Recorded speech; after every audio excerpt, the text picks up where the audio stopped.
We see this phenomenon as pitiful. Is there a way to solve it? Yes, but you don't believe it. What method? You'll understand after reading the Buddhist scriptures. Why are you restless in body and mind? Is it because you hope to protect this body? To protect, yes, your environment for living. This is what you are seeking.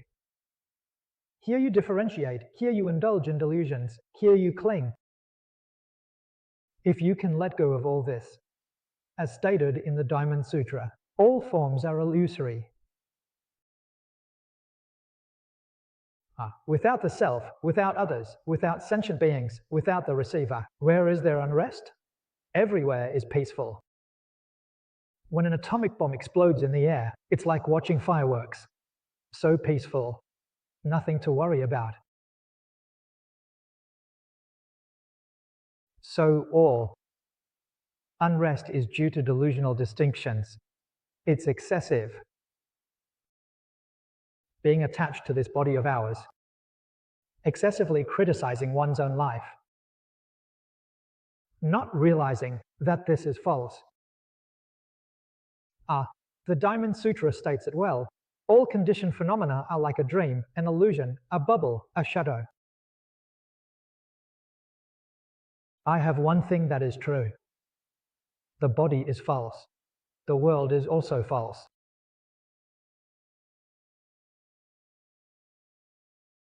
Even the Buddha's teachings are false? You must not cling to the Dharma. The Buddha said it very clearly. If the Dharma is appropriate, then what about the Dharma that is not appropriate? Those teachings are the Buddha's teachings, and even the Buddha's teachings should not be clung to. This ignorance is not knowing, not distinguishing the unknown, let alone all the laws of the world. This is the method the Buddha taught us to achieve freedom. By letting go of all delusional distinctions, one attains great freedom. Look at how we observe many people. In the future, what? Future being healthy.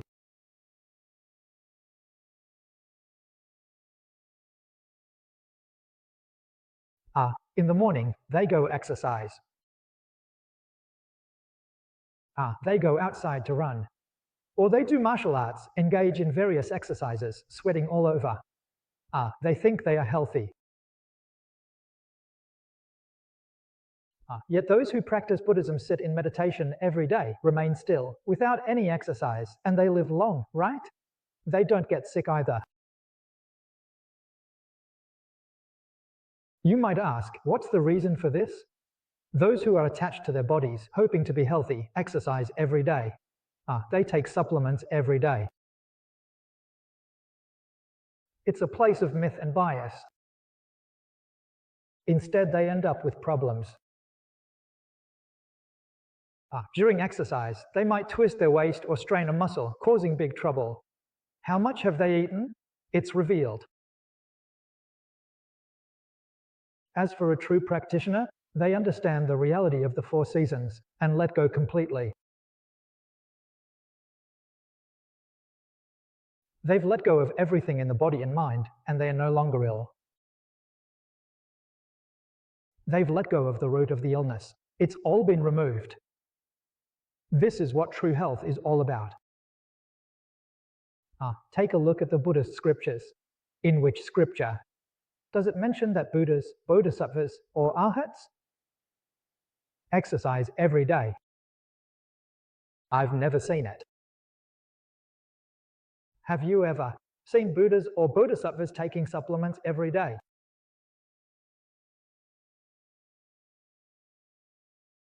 In these areas, when we study the scriptures, we must not overlook this. We need to pay attention. Have a look. How do the Buddhas and Bodhisattvas live their lives? They live a healthy life. A life of freedom, happiness, and joy, which means no attachment to self, others, sentient beings, or receivers. So pay attention. Remember clearly that no form doesn't mean the form is gone. Otherwise, you've misunderstood the meaning. The absence of the four forms means they are not in the mind, not that they are absent in the external world. It's not in the mind.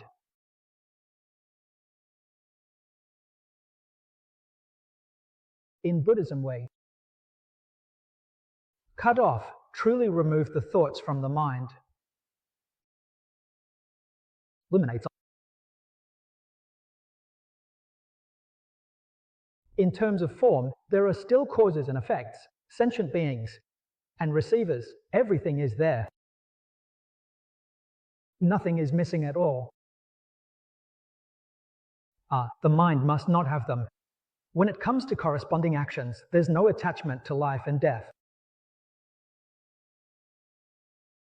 As stated in the Avatamsaka Sutra, rituals are unobstructed.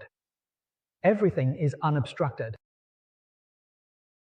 This is what is meant by attaining the deepest freedom in all dharmas. That's the essence as I see it. From this, we can understand where Zhong-ai arises. Zhong-ai is about discussing the delusions of Zen monks. Delusions are omnipotent, distinctions are also delusions, and attachments are still delusions. You've got that thought wrong. Let go of delusions, and the Buddha tells you about right thoughts. Right thoughts versus delusions. Where distinguish them from?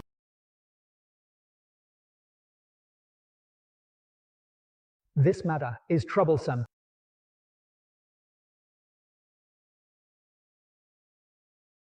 With every thought and movement in your actions, if they correspond with the four appearances.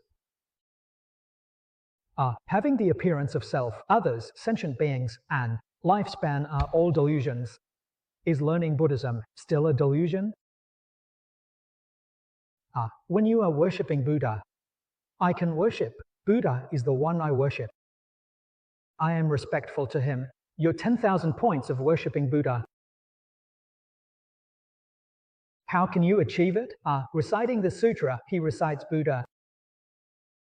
I recite Buddha. I recite Amitabha Buddha of the Western Pure Land. I recite.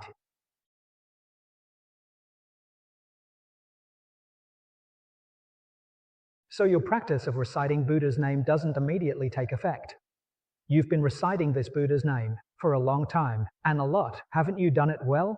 How do you know you haven't done it well? You still have worries. In daily life, the chef brings people into the house with greed and arrogance. Your practice doesn't progress.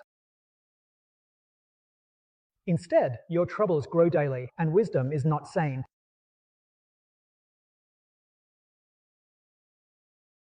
If your practice becomes effective, troubles clear, wisdom is obstructed. During your learning process, your hairstyle is full. The Mahayana Sutras often speak of constantly generating a joyful heart. You live in joy all day long. In the hairstyle, everyone should know that this kind of joy, if viewed from the perspective of ordinary people, is the best. Nourishment. No kind of nutrition can compare to it. This is something that scientific research in this world has not yet discovered. You see, there are so many studies on nutrition now, but this joy hasn't been discovered. It's only found in Buddhism. The ancient Chinese also once said, when a person encounters a joyous event, their spirit is uplifted. You see, when people are happy, their spirit comes alive. They can go fasting, they can go awake. are happiness. So, the Buddha tells us in the scriptures, above the first jhana heaven, there is no need for food, nor a need for sleep. The 5 desires are written off. The 5 desires are wealth, sex, fame, food, and sleep. Constantly eating, consuming things, sleeping. These 5 things are all gone, all eliminated.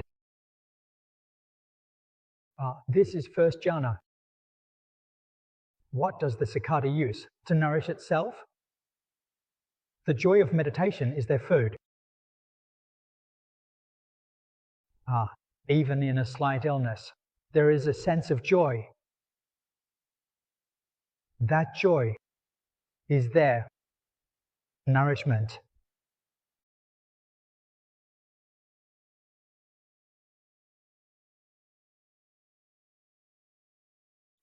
He no longer needs the 5 desires at all.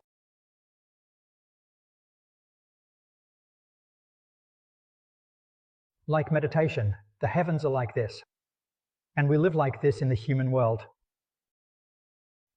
As long as you develop an interest and a joyful heart towards this, you will receive ample nourishment. Now, some people also say energy is fine. The terminology doesn't matter. It's all talking about the same thing. Buddhism teaches us to live in joy. But we worry all day long, troubled all day long. Buddhism teaches us joy, but how can we truly feel joyful? This is real.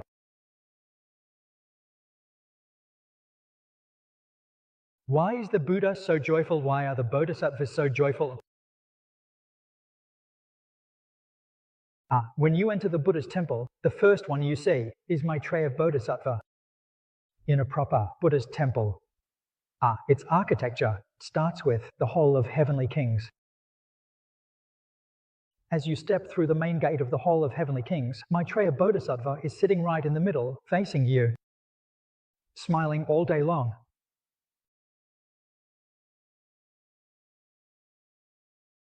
He teaches you to have everlasting joy and gratitude.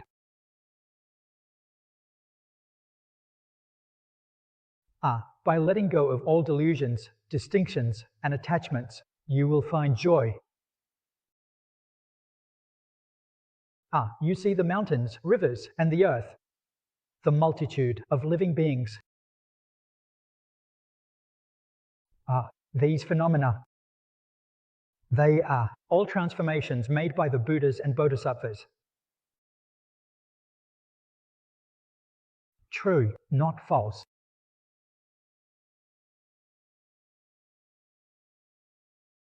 Then you look at this person and think you like this person, but dislike that one. You haven't seen the true nature of reality. What you see is delusion. From these, a deluded mind arises within.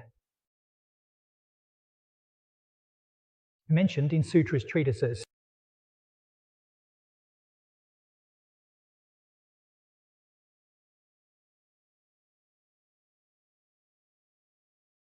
Various mental states.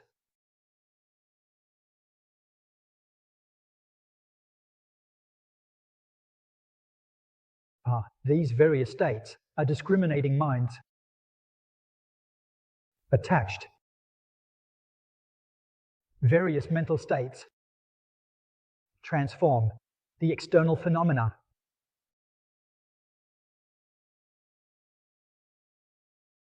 The environment changes with the mind. Perceptions change with the mind. This is obvious. It's a real pity.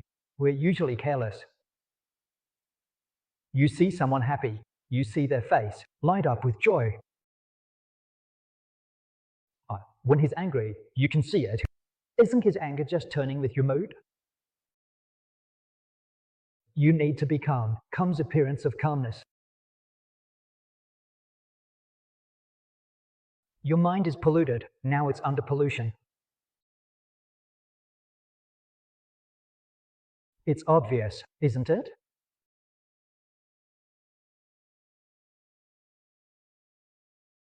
So Buddha's hand. The mind gives rise to the Dhamma, and the Dhamma gives rise to the mind. First comes the Dhamma.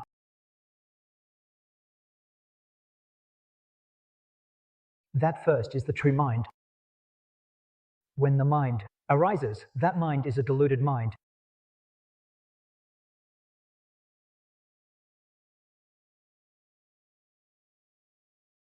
The difference between Buddhas and Bodhisattvas and sentient beings lies here.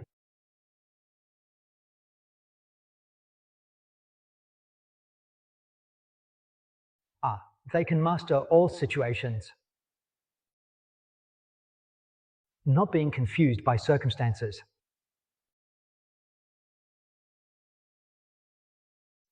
This is enlightenment.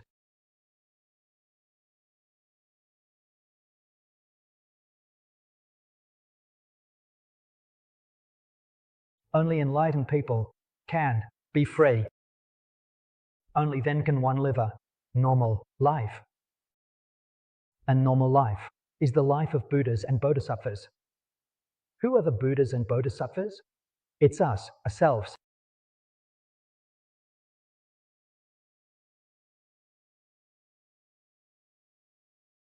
So where do we start learning Buddhism? We must start by learning to live the life of Buddhas and Bodhisattvas.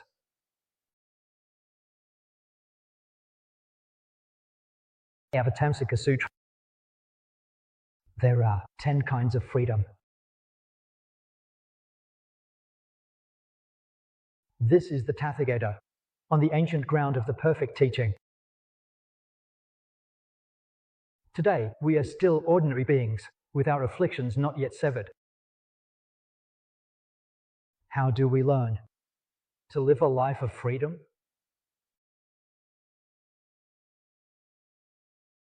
Needs to be known. The first kind of freedom is longevity. It's called the freedom of life.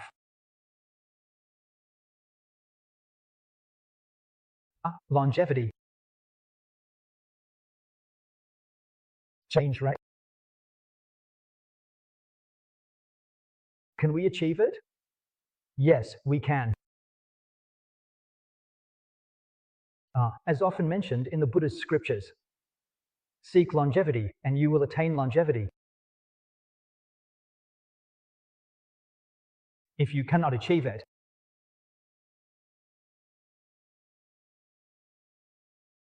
you must be in the theory or method of seeking.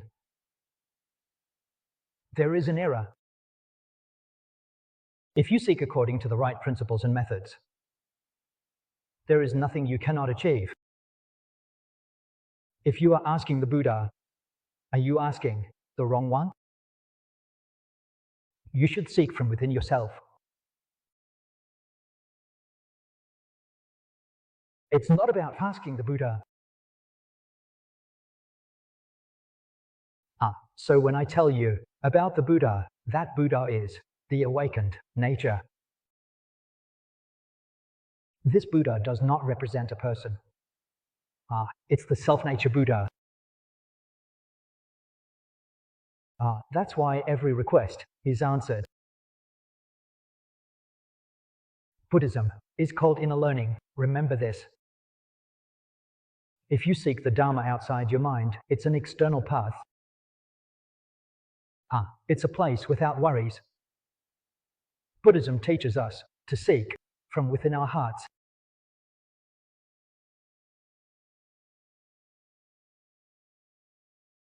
Seeking longevity. This is obvious. Repeatedly being commanded has a certain reason. Why is that? It's driven by karma. Some people who read faces and tell fortunes can predict your fate very accurately. You are quite pitiful. Why is that? Because you have a fate and it's been predicted so clearly by others. You ordinary. Why can't Buddhas and Bodhisattvas predict accurately? Because they have no fate. Only when there's an external fate can it be called a long life. Having a fate means it's a short life. So when people predict your fate, they predict a short life. As for God issues, they can't predict that. How to turn a short life into a long life. Only Buddhism can do that. Outside of Buddhism, no scientific method can achieve this.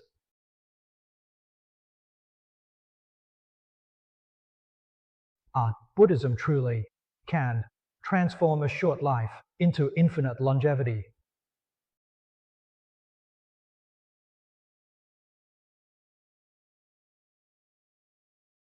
Where is the method? It's in this scripture. The theory, method, and truth are all in this scripture. This scripture is the Infinite Life Sutra, right? So how can life not be free?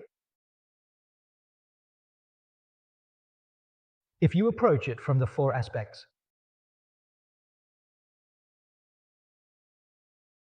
Transform karmic force into the power of vows, and you will be free. 5 vows.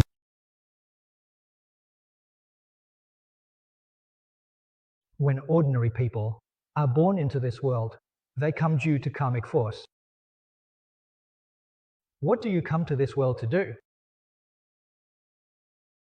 You are here to receive the consequences. If you cultivated good deeds in past lives, you come to enjoy blessings. If you committed unwholesome deeds in past lives, you come to suffer.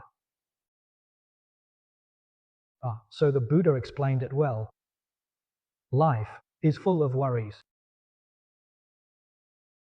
When asked why people come to this world, Shakyamuni Buddha answered clearly with 4 words. You are here to feel melancholy, the karmic consequences from past lives. You are fond of doing it. And you are not honest in doing it. Life is full of worries and karmic consequences, and yet you continue to create causes. How can this be resolved?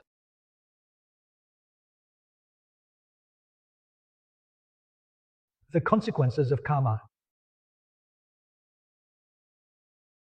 This entanglement continues mutually. Life after life endlessly. This results in the phenomenon of long-term reincarnation. This phenomenon is very painful. Who knows the path of the Buddha?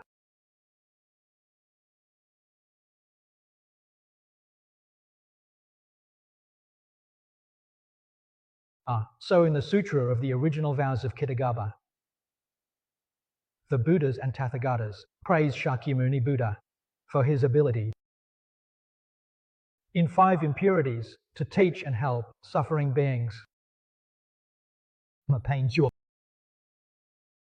This is what it refers to.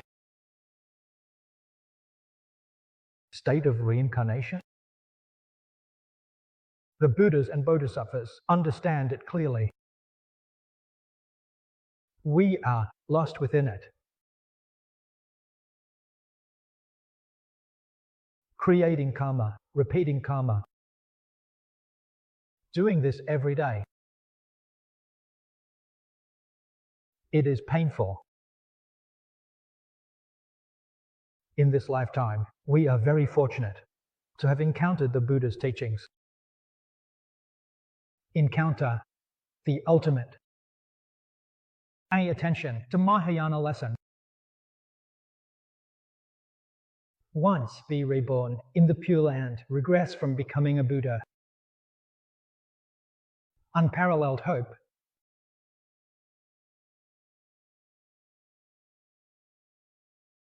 So, as long as you can change your mindset, transform your karma into aspiration, you are settling in the present.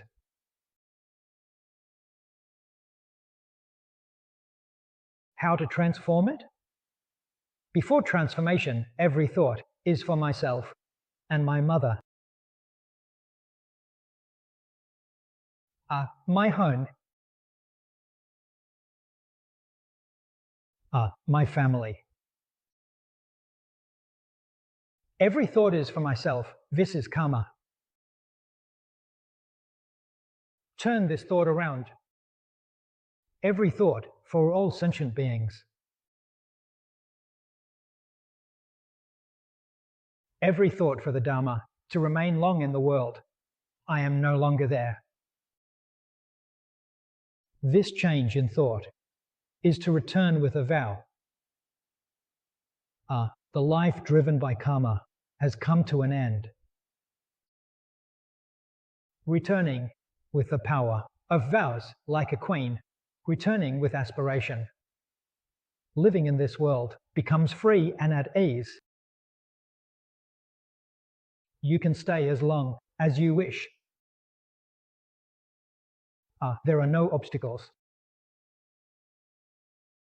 Whenever you wish to pass away, you can go. Why is that? The power of vows rules. The key is this thought. The difference between the ordinary and the sage is just a thought. What the Buddha said in this teaching is indeed correct.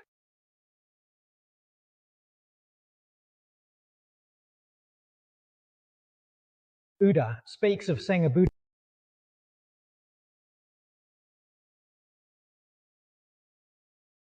It's a hair's breadth difference. It means turning this thought around makes one a Buddha. If you can't turn it around, then it's repetitive. You understand the principle of turning the ordinary into the sage. Why are you unwilling to change? Why can't you achieve it? The habits are too strong. This is from countless kalpas. The habits of delusion, discrimination, and attachment, they are causing trouble. But you must know, these habits are not real. They are still illusory, and illusions can surely be cut off. Bodhisattva Asvaghosha explained it well in The Awakening of Faith. Ignorance originally does not exist. It doesn't exist, can be cut. Original enlightenment inherently exists. What inherently exists can be restored. Once you change your mind, it naturally restores itself. Why are you unwilling to do it? It's procrastination. Foolishness has reached its foundation. The one who procrastinates is none other than oneself. So on the teachings of the Tathagata, one cannot be earnest. 100% of the blessing